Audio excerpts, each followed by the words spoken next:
यसरी साथीले मौरी हेर्न गएको रहेछ।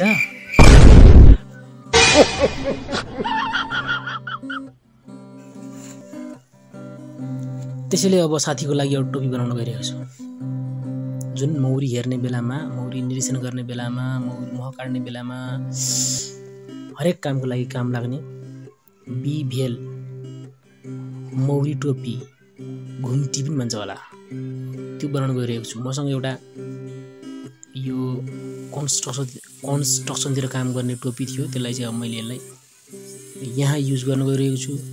शानदार तरिकाको बन्दैछ। हजुरहरूले भिडियो नछुटाएको हेर्नु होला। मैले एउटा यहाँनिर प्लाईको टुक्रा लिएँ। यो प्लाईको टुक्रालाई मैले यहाँ काटेर राउन्ड सेपमा जुन टोपीको माथिको क्याप आकारको छ त्यो आकारमा काट्न गइरहेको छु। ग्राइन्डर मेसिनको सहायताले यसलाई काट्नुपर्ने हुन्छ र काटिसकेपछि यसलाई चिल्लो गरेर चट्ट गोटघाट पारेर हैन चट्ट पारेर चाहिँ आकर्षक देख्नको लागि, राम्रो देख्नको लागि चाहिँ हामीले खाक्सी साक्सी पनि लगाउनु पर्ने हुन्छ। हजुरहरूलाई पनि यो भिडियो मन पर्छ भने हजुरहरूले मेरो च्यानललाई सब्स्क्राइब गरिदिनु होला र नजिक रहेको बेल आइकन बजाइदिनु होला, थिचिदिनु होला। अनि हजुरहरूलाई कुन कुन पार्ट मन पर्छ पर्दैन कमेन्ट पनि गरिदिनु होला। सबै कमेन्ट हेर्न नभ्याए पनि म कुनै कुनै कमेन्ट हेर्न सक्छु, भ्याउँछु र एन्सर पनि गर्न सक्छु, रिप्लाई गर्न सक्छु। त्यसैले लाइक मन पर्छ भने लाइक गरिदिनु होला, मन पर्दैन भने पनि लाइक गरिदिनु होला। राम्रो यसरी भित्री साइजको पनि अब मार्क गरिसकेपछि यसलाई हामीले यसरी काट्दैछौँ र काटिसकेपछि यसलाई चिल्लो बनाउने घोट्ने गर्नुपर्ने हुन्छ यसरी हैन।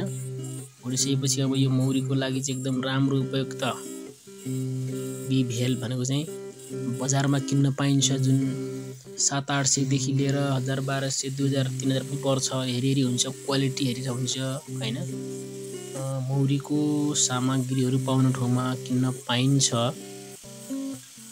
मैले बजारमा 1000 रुपैयाँ पर्छ भन्ने सुनेको छु, मैले चाहिँ किनेको छैन। मैले चाहिँ अब यो भन्दा अगाडि पनि आफै बनाएर काम चलाउको लागि गरिरहेको हो र बजारसम्म गएर ल्याउने प्लान चाहिँ छ। तर त्योभन्दा अगाडि हाम्रो भाइलाई चाहिँ मौरीले टोकेछ यहाँ मौरी हेर्ने बेलामा, त्यसैले म भाइको लागि चाहिँ एउटा बनाइदिन गइरहेको छु। र यो चाहिँ अति आवश्यक पनि छ फेरि टोपी चाहिँ, किनकि हाम्रो संवेदनशील आँखा हो। आँखा त्यसपछि आँखाको छेउछाउतिर आँखाको नानीमा टोक्यो भने त बर्बादै हुन्छन्। त्यसैले आँखामा मुखमा नटोकोस् भन्नको लागि चाहिँ यो लगाउनु पर्ने हुन्छ। र यसलाई हामीले यसरी चिल्लो पारिसकेपछि अब यसलाई हामी यो हेलमेट जस्तो भागमा चाहिँ यसरी किला ठोक्छौँ र पाल पार्छौँ पहिला, र पाल पारेपछि यसमा किला ठोक्छौँ। 1 इन्चीको पिन किला ठोक्छौँ। ठोकेपछि र यो पाल पारिसकेपछि अब हाम्रो यहाँनिर के हुन्छ भन्दा अलि बाहिर भाग उठेको हुन्छ। त्यो उठेको भागलाई चाहिँ यसरी रामको सहायताले चाहिँ हामी त्यसलाई फेरि खुर्केर समतल बनाउने काम गर्छौँ, ताकि प्लाईको भाग र यो हेलमेटको टोपीको भाग ट्याक्क मिलोस् भनेर। अब यहाँ हामीले किला ठोक्छौँ। यहाँनिर एउटा किला, जुन किला बजारमा किन्न पाइन्छ। यो लङ किला भन्छौँ हामी, अब कसैले तार किला भन्छन्, कसैले पिन किला भन्छन्। यो सबै एउटै कुरो हो।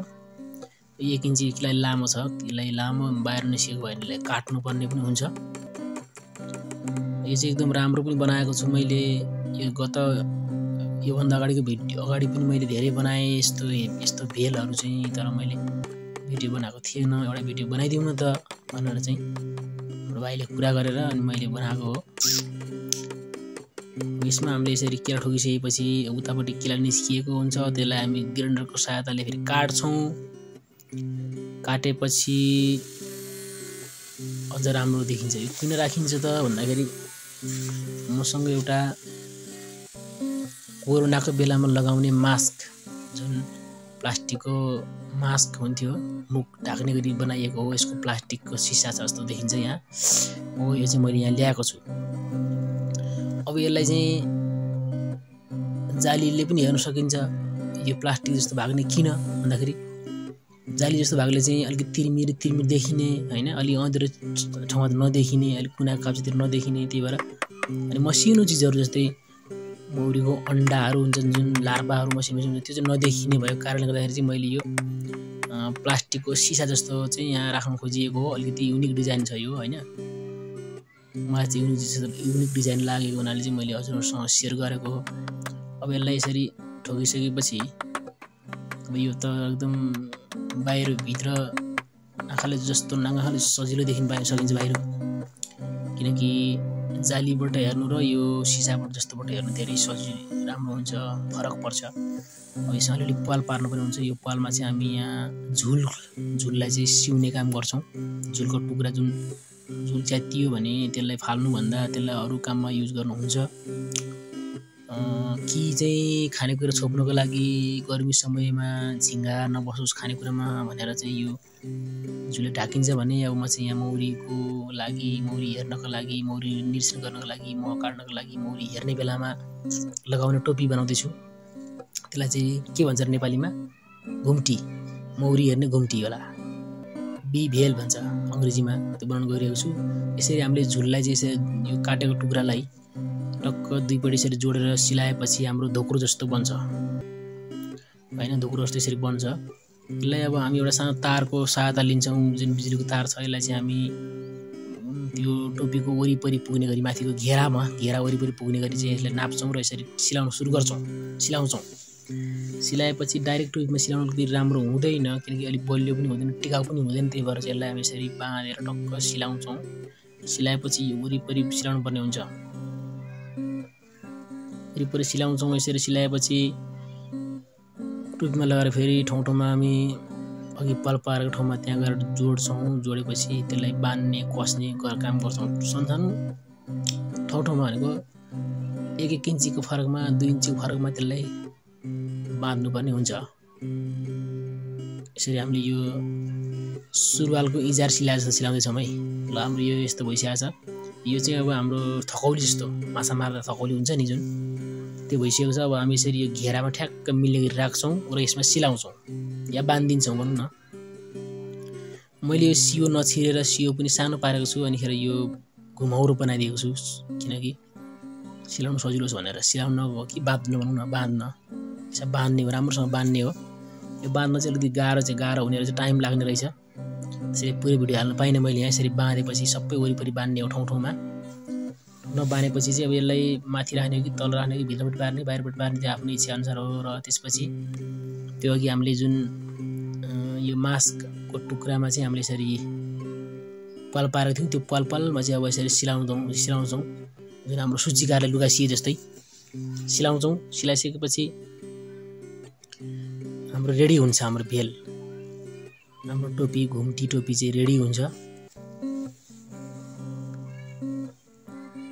र हाम्रो भाइलाई चाहिँ त्यो अब मौरीले टोक्दैन, किनकि मौरी निरीक्षण गर्दाखेरि, मौरी हेर्दाखेरि चाहिँ यो अति आवश्यक पर्ने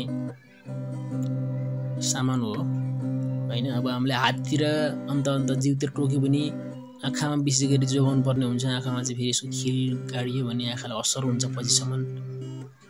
र यो हाम्रो रेडी भइसकेको छ। हाम्रो हेलमेट रेडी भइसकेको छ। अब हामी मौरीको बाइक चलाउन जाने बेला भइसक्यो हैन। हामीले यसरी भित्री खालको यो पनि गाँच्छौँ, जोड्छौँ। जुन खोलेर राखेको थियौँ हामीले अघि, भित्रको बटम होला के हो यो बटम भन्छ, के भन्छ यसलाई, फिता, यसरी राख्छौँ। ल अब रेडी भइसकेको छ। हाम्रो भाइले अब लगाइसकेको छ।